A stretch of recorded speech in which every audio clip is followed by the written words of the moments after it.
Example 2, evaluate integral 0 to pi sin x cos x dx. So first, when the question is given, how to identify that it is integration by substitution method.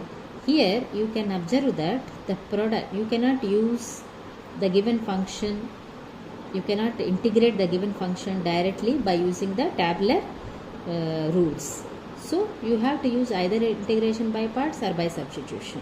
See, here clearly you can observe that this is integration by substitution method, because the derivative of cos x is sin x. I told you in the before video that you should choose the function u as the whatever you are choosing the function as u, the derivative should lie before or after that.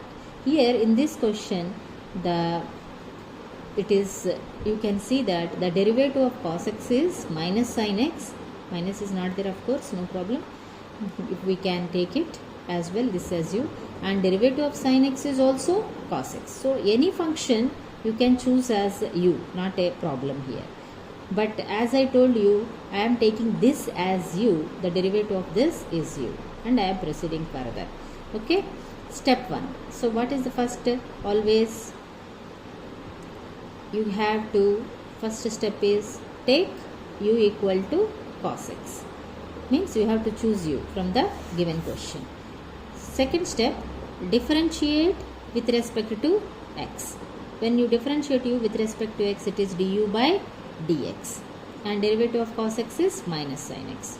So take this right side, cross multiply, so du equal to minus sin x dx. So you have u with u and du with u. So substitute in the given integral. Now write the values of step 3, write the values of u and du in the given integral. So take the given question. You can see that cos x is u. Okay, you have taken it here. Cos x is u, you have taken it. So cos x I have put here u. So what is remaining here? Sin x dx. So sin x dx is nothing but minus du. This minus you have to take it as well. So because sin x dx is minus du. So write in place of sin x dx, see here minus I write here and du here. So now this integral is easy to integrate with the tabular form. So you have to remember that after substitution it should become easy to you to integrate. It should not become difficult. Okay, so it is ready to integrate with the given tabular values. Then you are correct and you can proceed further. And also one more point you have to remember that u here in the right side, everything should be in terms of u. There should be no x terms. Remember this. There should not be no x terms in the right hand side integral. So step 4, evaluate the integral, the right side integral. Okay, so all of you know you can use power rule. Here it is 1. What is u power 1? This is u square by 2. Okay, the integral of u is u square by 2. And here you have to remember that the given integral is definite integral to evaluate in terms of substitution, because this is not indefinite integral. So no need to add the constant c after integration here, because no need, we learned that in definite integral no need to add the constant c. Okay, because that is a constant, and if you are writing the limits also it will become 0 only. So no need to add plus c here. So remember this, no need to add constant c in this step. So again the last step, to write the limits, first write in place of u what you have taken. First what you have assumed as u, replace it. So replace u with the function x taken in step 1. So what is u? U is nothing but cos x.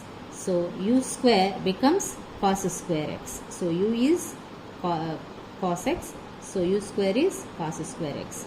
So integral sin x dx is minus half. Minus half take outside. Okay. Then u square, this is cos square x. Limits are from 0 to pi. Now last step, write the limits in the place of x. You know that in place of x first you have to write the upper limit, and in place of x minus you have to write the lower limit.